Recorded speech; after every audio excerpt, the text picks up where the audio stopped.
really supreme edge rushers. I'd even go out and say three. The last couple times we've played them, they've gotten the best of us. So taking that into account, obviously new D coordinator there, but they're flying around. They're playing real solid together defense.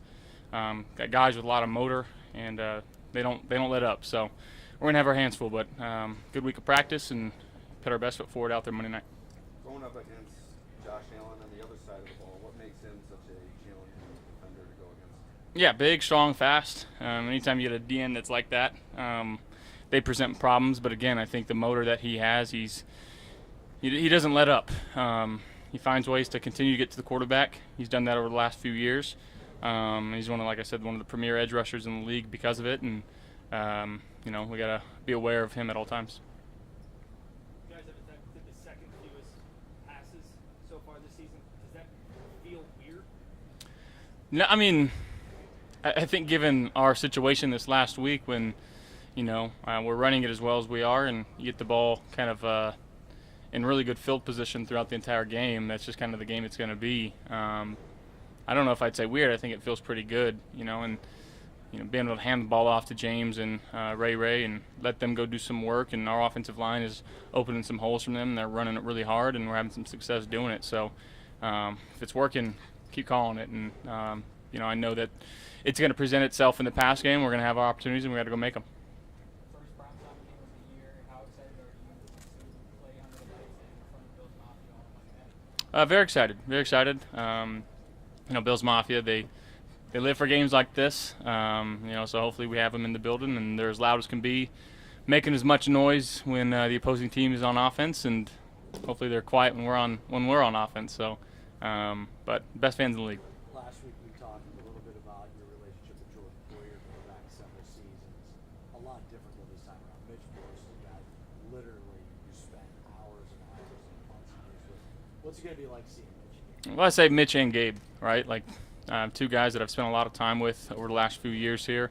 Two guys that mean a lot to me, not just football-wise, but off the field-wise. I consider them, real close friends. And there's a lot of conversations that we've had over the years that I wouldn't take back and I wouldn't trade for anything. They've been brothers to me, and I hope they feel the same way about me. I just got so much love and respect and support and anything you could think of for both of those guys. And they meant a lot to me on the field too. So it takes a lot to win in this league, and they were two huge contributors over the last several years that I've been here. A big reason of why we won so many games. So it'll be good to see both of them. How weird was it seeing Jordan in a Dolphins uniform, and how weird might it be to see them in a Jags uniform? Yeah, I mean, I think defense is a little different because even at practice we're wearing different colored jerseys all the time, and you're competing against them. But offensive guys, you're always on the same side. You're always competing with each other, not against each other. And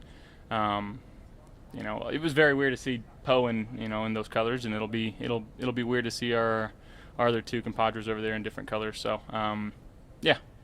What do you think about the challenge for you as a quarterback when the defense plays man but only rushes 4? They did a fair amount against Miami. Yeah, I mean, it makes life pretty tough back there as a quarterback, especially with the group that they have. If they can consistently get to the quarterback and only bring 4 and have 7 guys, whether it be in man or zone coverage, that's a defense you got to be scared of, is when they don't have to pressure to get quarterback hits and sacks and force you off your spots, and which they've shown to do. So again, protection game. We have to understand what's going on, where their guys are at, and making sure we're blocking it correctly. And again, when they do bring pressure, making sure that we understand what they're bringing and try to execute as well as we can. With Greg kind of earning, AFC Defensive Player of the Week honors last week, and then James getting the offensive nod this week, what does that say about this team? That you're able to get those honors so early in the season. Yeah, I mean, I think it shows how hard we've been working throughout training camp, and just a team that's been ready to go over the first couple weeks. But over the course of my 7-year career so far, the first 2 weeks they're important, but in the grand scheme of things, it's 2 weeks, right? So whether we're 2-0, 0-2, 1-1, there's 15 games still left to be played, and no more bigger than the one that's in front of us right now, Monday night. But happy for those guys for getting some credit that they deserve. But if you ask them, they'd probably say they don't care much about it as well. Hey Josh, I know game script has played a lot into it so far, but are you at the point where you're going into your third game now?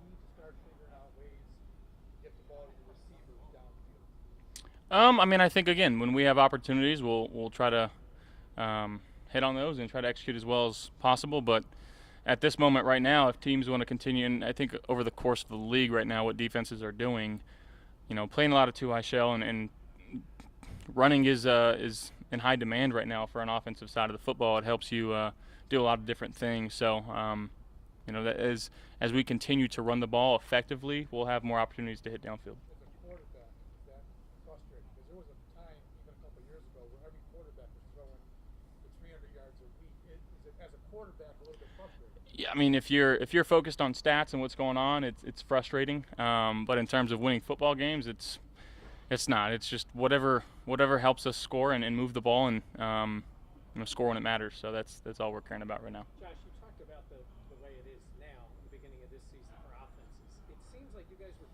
sort of trending that way even last year. Did you and the coaches, did you see this trend in the league where teams are going to play a certain way and you have to be able to respond with a run game and a short passing game? Absolutely. I think, again, as teams get smaller, defenses get smaller to combat speed on the field and spread offenses. Again, that's when you start seeing some bigger backs go down there and start bruising again. So it's the evolution and cycle of football that we've seen over the last however many years, where you get big and then the offense gets fast and defense gets small and fast and the offense gets big again. So it's kind of a cool evolution to be a part of and to see unfolding as I'm playing in it.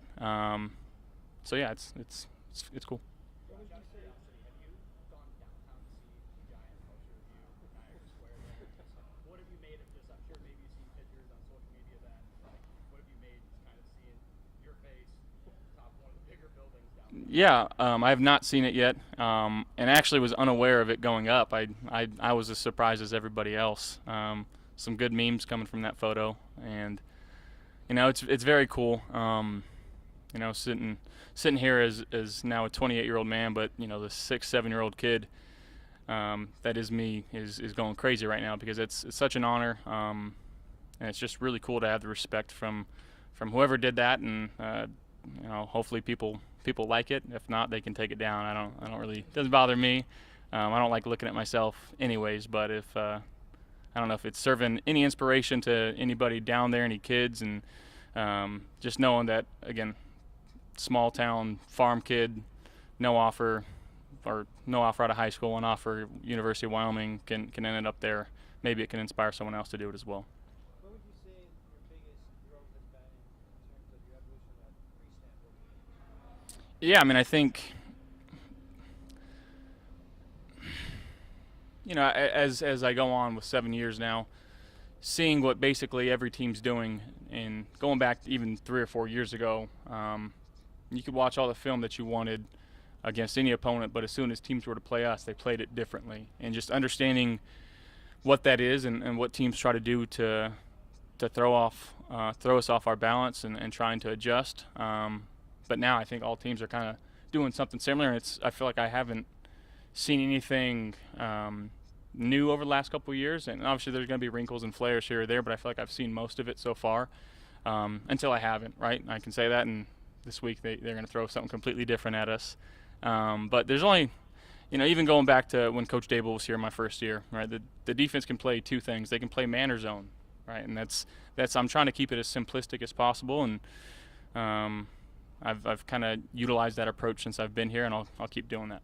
Josh, this is a very specific and non-football question, but I was curious, when did you start playing Catan, and Yeah. why do you think it became such a big thing at camp for you guys? Yeah, I think going back to the 2020 season, obviously a lot of meetings on Zoom that year, a lot of time in between meetings. So guys, whether it was via online or in person, playing, and more so for bragging rights than anything. And we all know each other's tendencies now, and it's a fun game to kind of clear your mind. And we played in camp. We've kind of gotten away from it, and during the season right now, just being busy. But I'm sure it'll pick back up soon.